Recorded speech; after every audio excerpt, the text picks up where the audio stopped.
On behalf of my party, the All India Trinamool Congress, I rise to speak on the additional demand for grants 22-23. I begin by quoting the author Jonathan Swift.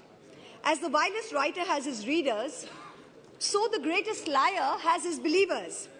And it often happens that if a lie be believed for only 1 hour, it has done its work. Falsehood flies and truth comes limping after it. This government has us believe every February that this country's economy is going great guns. We are the fastest growing, most efficient global player. Everyone is getting employment. We're getting gas cylinders. We're getting electricity. We're getting pakka houses. This falsehood flies for about 8 to 10 months, and then the truth comes limping after it. And now we are in December, and the government says it needs another 3.26 lakh crores of additional funds over and above the budget estimate. The government and the ruling party coined the term pappu. You use it to denigrate, to signify extreme incompetence. Let me use the next few minutes to point out what the data, the statistics tell us as to who the actual pappu really is. NSO numbers were out yesterday.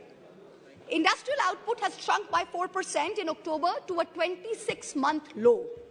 The manufacturing sector contracted 5.6%. Manufacturing is still the biggest generator of jobs. 17 of the industry sectors that make up the index of industrial production have recorded negative growth rates. Forex reserves have fallen by $72 billion in under a year. The Honourable Finance Minister yesterday during question hour mentioned how apparently 50% of FII inflows into emerging markets are coming into India. Wonderful. But her colleague, the Minister of State for External Affairs, just last Friday, in response to a question in this very House, stated that almost 2 lakh people, 1,83,741 people, renounced their Indian citizenship in the first 10 months of 2022. This exodus in 2022 takes the total number of Indians renouncing Indian citizenship under this government in the past 9 years since 2014 to over 12.5 lakh people. This year has already seen more people giving up Indian citizenship than any single given year. High net worth individuals are willing to pay up to $1 million to get citizenship of Portugal, of St. Kitts, of Greece. Is this the sign of a healthy economic environment? Of a healthy tax environment? Who's the pappu now? There is an atmosphere of terror in this country with the sword of the Enforcement Directorate hanging over businessmen and high net worth individuals. The ruling party buys lawmakers for hundreds of crores, and yet members of the opposition represent 95% of lawmakers under investigation by the Enforcement Directorate. But forget politicians. They're tough. They can fend for themselves. Businessmen and high net worth individuals are soft targets. In the monsoon session, in response to a query from my honourable colleague from the JDU, Mr. Rajiv Ranjan Singh, the Finance Ministry informed this House that in the past 17 years, the ED has opened 5,422 investigations under the PMLA, but has convicted only 23 people. That is a conviction rate of a pathetic 0.5%. Since 2011, the ED has launched 1,600 investigations, 1,800 raids, and convicted only 10 people. In the supplementary demand for grants, I see that the government is asking for an additional 2,900 crores to buy land and ready-built accommodation, office accommodation for the Enforcement Directorate. The taxpayers, you and I, are paying for the ED's operations, for their prosecutions, for their investigations, for their foreign junkets. So do Parliament and public representatives have no right to ask this na khaunga, na khane dunga sarkar, who's presiding over the ED, why there is such a pathetic conviction rate of 0.5%? Is the ED's job only to harass people, or is it to actually track down and catch the perpetrators of financial crimes? What is this level of incompetence? Who's the pappu now? Members of the ruling party continue to spread falsehoods about the benefits of demonetization ad nauseum, with no regard to the actual data. You have not achieved the goals of a cashless digital economy. You have not achieved the goals of phasing out fake currency, even after 6 years of your dhamaka announcement. Currency in circulation has doubled from 18 lakh crores in November 2016 to 32 lakh crores in November 22. Cash management company CMSs cash index for ATM hit an all-time high this Diwali. Cash is still king. Demonetization did not achieve any of the 3 targets. Who's the pappu now? I've been reviewing the demand for additional grants, and there are various items in it that are shocking.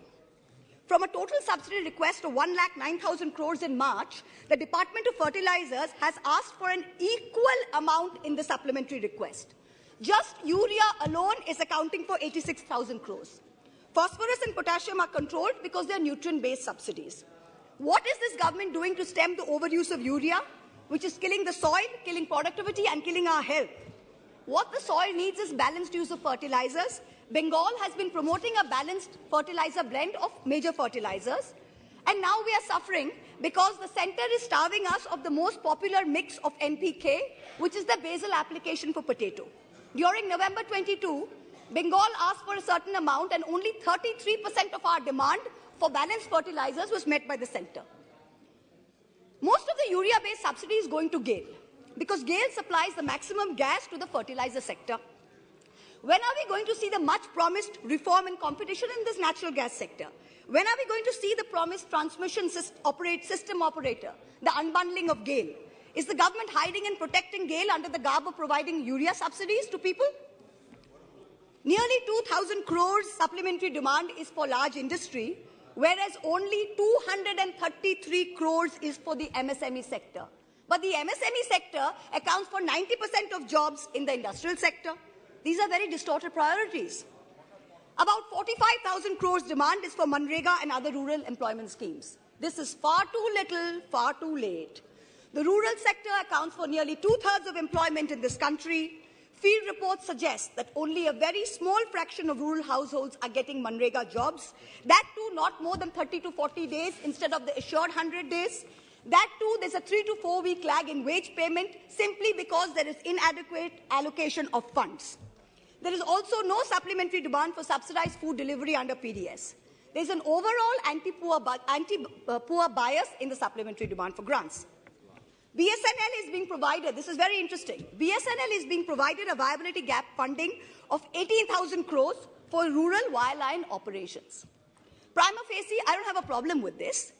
But if the government of India wants to keep giving BSNL viability gap funding, it is also giving it free spectrum worth 30,000 crores. Then why not make BSNL free roaming rural for everybody? If I'm not a BSNL user, I'm an Airtel user. I am paying for BSNL's free spectrum. It is not only BSNL subscribers who are paying for it.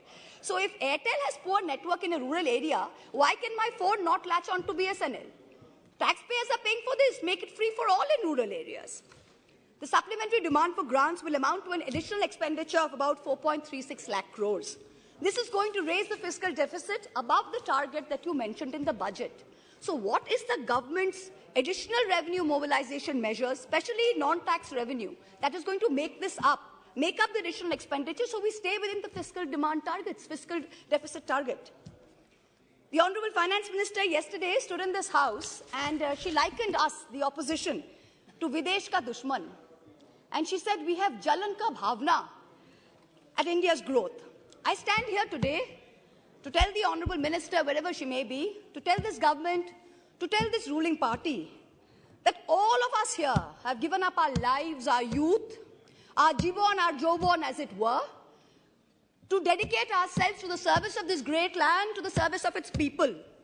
We represent the farthest corners of this country, from Karimpur to Kutch, from Katgodam to Kasargod. It is our inalienable right to ask the questions of this government. It is our right to question your incompetence. And it is this government's Raj Dharma that should make the treasury benches sit down, listen to our voices, and not react like the proverbial Khisyani Billi. It requires enormous courage and tenacity to simply stand up here and speak the truth, and we are doing it. In contrast, the ruling party is moving from one incendiary issue to another, from the division of Bengal into North and South, to the Citizenship Amendment Bill, to releasing convicted lifetime murderers and rapists just before an election, to openly trying to challenge the judiciary into submission. You somehow keep hoping that you will scare India into submission and you will keep winning power term after term. But it's not working. You just went to election in 3 states. With all your might, with all your resources, you won and only won. The president of the ruling party could not hold on to his own home state. Who's the pappu now? A certain honorable MP from the treasury benches, who's given to trespassing in high security zones, who goads us all with equal measure of falsehood and fake bravado, yesterday took cheap pot shots at my state, the state of Bengal, with false claims of diversion of Manrega funds. To him I say this, sir, don't push your luck. I went to Mount Holyoke College. I worship Ma Kali. And I've been elected twice from a border constituency. In your lingo, I say to you, and this is not unparliamentary, don't take panga. A certain Jari Booty Baba says publicly he likes women in saris, shalwars, and also nothing at all. In the presence of the wife of a deputy chief minister of the ruling party, hand on heart, ask yourselves, had any opposition leader said anything remotely similar, you would have been baying for their blood. The ruling party does not denounce it. There is no outrage. A convicted murderer and rapist is publicly giving sermons while out on parole, and leaders of the ruling party are listening to it. You do not have the moral clarity to call out right from wrong. Who's the pappu now? People tell me to keep quiet, to make peace in the name of soft Hindutva. I am Hindu, but I refuse to play soft anything. What this country needs is an elected government which plays hard morality, hard legality, and hard economics. No soft anything. I urge this government and the finance minister to take control of the economy. And I urge the people of India to take control over who they give the reins of this country to.